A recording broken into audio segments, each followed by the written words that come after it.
And now, it's time for another Dice Tower review with Tom Vasel. Hey everybody, I'm Tom Vasel. Today we're taking a look at a game called SuperYum. This is a board game from DoorDash. Now DoorDash is part of a disruptive technology now. I mean, it's been around for several years, and definitely with the coronavirus coming on board, people are using it to order food. I have DoorDash on my phone itself. I use DoorDash often. It's actually, of all the different delivery services, it's my favorite. It's just convenient. There's problems, obviously, with these things, but for the most part, I found it to be pretty neat. And I tell my kids back in the day, we could only order pizza and Chinese food. Now you can order anything. Also, they made a board game. DoorDash is not a board game company, but hey, it might be good. Spoilers, it's not. But I thought, I don't know why. Let's just take a look at the game plays.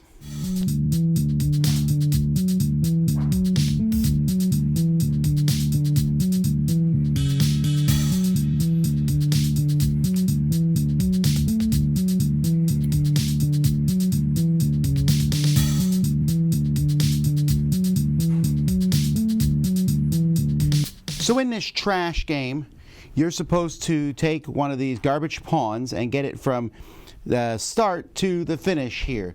Although the rules say find a small object to use as your pawn in the house. I'm not sure why they included pawns in the game. I don't know. You're then going to take a bunch of these cards here, and you're going to give them to each player, distribute them as evenly as you possibly can. The youngest person's going to go first. They're then going to draw a card from someone else's hand without looking at it. They're then going to look at the card that they drew, and they're going to move to the next color space of that kind, which is similar to Candyland except more garbagey. So there's lots of different cards, but that card now will go to their hand, which, introduces some strategy, because I knew you just drew an orange card, and I don't want to do an orange card. I want to draw a blue one, so that when I land on that, I also get to move ahead 3. So that's kind of fun, right? So you look at the different cards. Here we got tacos and wine and sushi. Who's ordering wine through DoorDash? Anyway, stir fry, falafels. But there's also ketchup. Ketchup just means you move to the player in front of you by moving their pawn to their space, which is great if, you're black moving up here. Not so great if you're blue and get to move there. Look at that ladder. That's pretty cool. That's unique. I've never seen a ladder in a game before.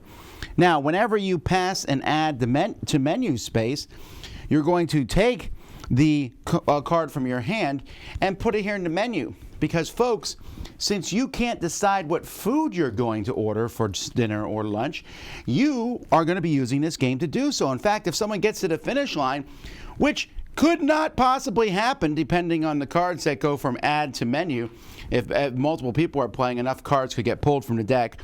But let's pretend that someone gets there. You can pick one of the dishes that's in the menu, and that's what you're eating. So I guess we're having tacos, huevos rancheros, or ice cream for dinner. And that is how you play the game. In the time-honored classic tradition of the 1950s, the rules are written on the back of the box.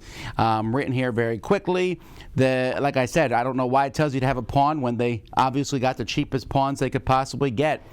The board is a dissidence of color here. A bunch of things. I think the board is the most effort put into this game. More than the foods that were picked, more than the art of the food that was picked. And that's where the effort stops. This game comes in a box that was obviously very thoughtfully put together. But, I can't even pretend anymore. This game, the components are trash.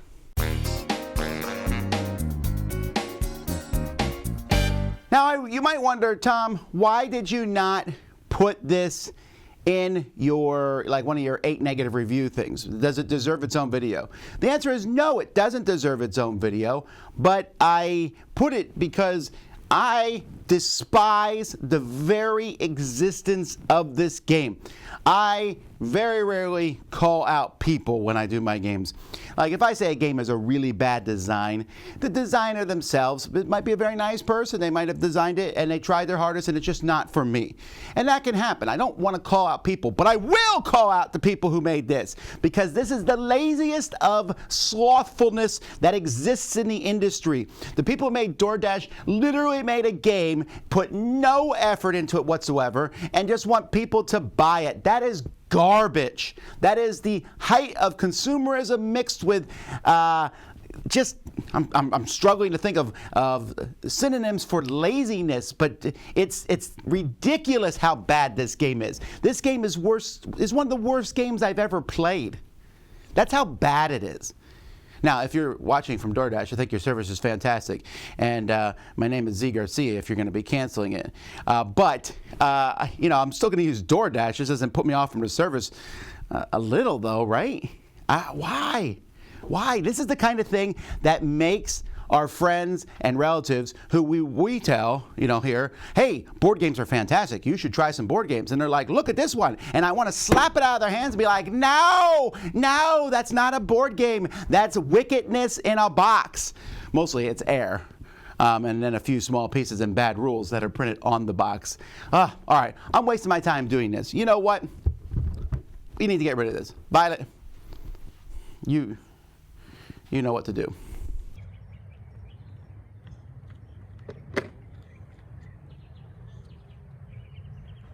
And I'm going to order some DoorDash.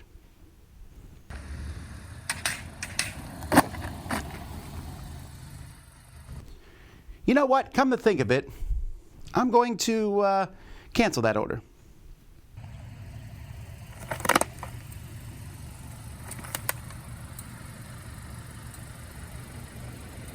Now that I think of it, I'm actually kind of hungry for that order and dessert. Let's order it. No, cancel.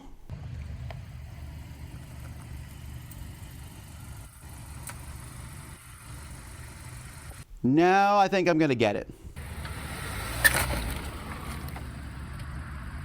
And that is what a game deserves. I'm Tom Vasel. Thanks for watching The Dice Tower. We'll see you next time. Dice Tower Judgment.